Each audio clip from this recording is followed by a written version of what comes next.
What's up, guys? JV 2017 here, and I got my first Trenches gameplay for you guys of the Gears of War 3 beta. So I was playing with a team this game. I just thought it was a cool game. I don't get on top of the leaderboard, but I don't really care, to be honest. Just playing as a team is always really fun for me, and it's definitely the best way to play Gears of War 3 in my opinion. And I got this clip along with like the past.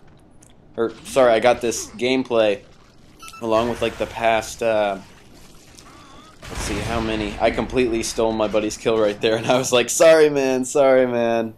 This sniper is too cool. This is the first time I got this sniper rifle called the One Shot, and normally on the Trenches map, there will be one person, if they're smart, rushing the nest. This is what this area is called up here, with the nest, and this is where the One Shot is, and this is the only map in the beta that has the One Shot.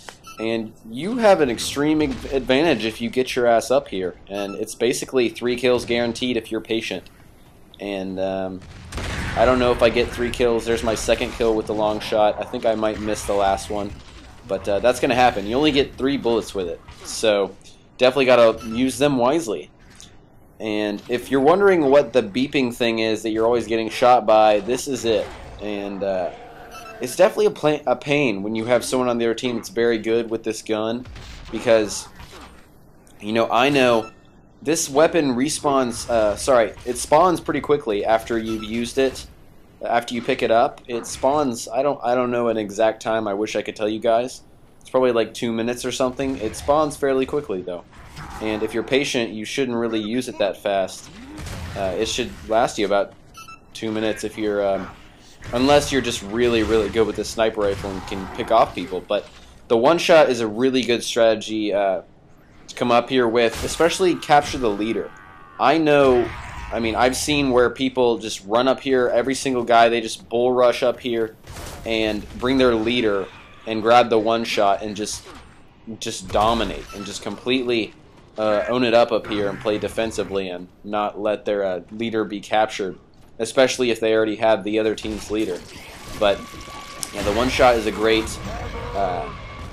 strategy in this map. But also the other thing that's a great strategy, and if your team can get both the mortar and the One Shot, you're pretty much set. But in order to counter the One Shot, you can get the mortar, which if you see, I'll point it out. Yeah, right there, I missed my last shot. As you can tell, I was very patient though. It took me about 2.5 minutes to use all of my shots. As you can tell, my teammate up there, whatever that is, it's like a crane thing. I don't know what. I think it's a crane. That's what it is. There's a mortar up there, and you can just go up there, grab that mortar, and I think it reaches up to the nest with the One Shot. I'm not sure. This guy kills me right here. That fucking pissed me off. I don't know if you can imagine how much that pissed me off right there, but it really did. And I don't know. There's just sometimes when people use the jump roll effectively, you can abuse that jump roll. Seriously, if you're really good at jump rolling into people with a sawed off, you definitely don't want to jump roll into someone and get sawed off. It just really depends on your reflexes, I guess you could say. But yeah, like I said, I go 8-4 in this game, which is a 2 KD, which I've already explained on a few of my videos. A 2 KD is what I value in this game. If I win the game with my teammates, 2 KD is good for me. That's really, I'm satisfied with that. Of course, I'd rather have more, but if my team's won, then I'm a-okay. And yeah, so I plan on doing some map strategy videos that can hopefully get over to Respawn someday now. But I really think this game would be great to field strip, because there's a lot of strategy. As with every single first-person shooter multiplayer game, there's a lot of strategy to it, and some people don't realize this.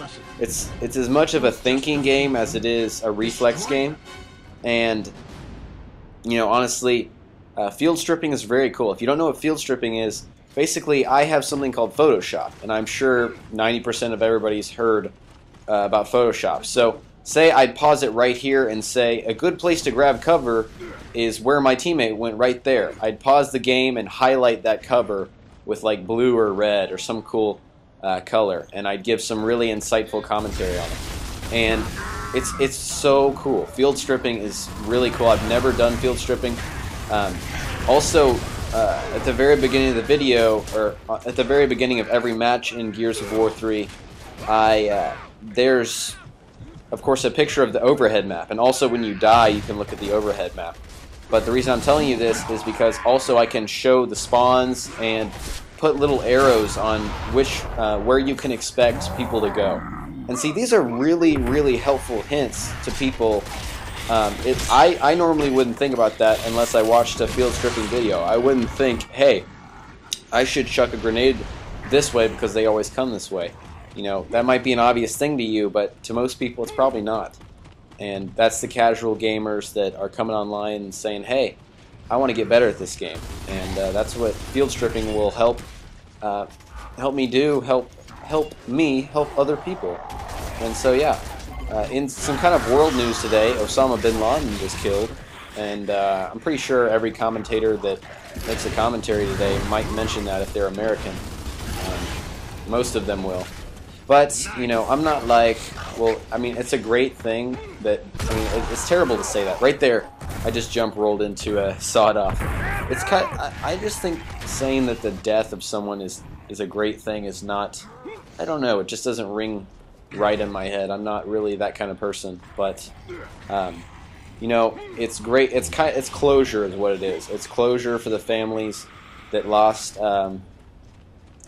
their brothers, sisters, sons, parents in 9/11 with that, you know, the buildings and Twin Towers and firefighters. And I just want to say, you know, it's been a while since, but that was a terrible experience, tragedy for fellow Americans. But anyways, yeah, so Obama, this was a whole secret. It was not announced to anybody except for U.S. Special Forces and, of course, years inside the White House, I'm sure. But, yeah, they did a covert mission and found Osama in a $1 million, like, compound in, I can't remember where it was. I don't think it was Peru. I saw something about Peru on the thing. I don't know. Can't remember where it is, but it was like a high what do you call it? High-profile place, which is kind of strange. And he was hiding 4 blocks away from a police station, which is, you know, it's that whole strategy of hiding where they won't think you'll be, which is, of course, the best way to hide. But anyways, guys, we got him, and hoorah, I guess. That's all I'm going to say. So I pick up this last kill as well, getting the last 2 guys in the game. And I end up, like I said before, 8-4, and our team basically wipes them up, best 2 out of 3, and win those first 2 matches. So, hope you guys enjoyed this gameplay. I'm going to do a Mortal Kombat video tonight. It's going to happen. It might be a tutorial, it might just be a fight, depending on what I get to. But anyways, guys, thanks for watching. Peace.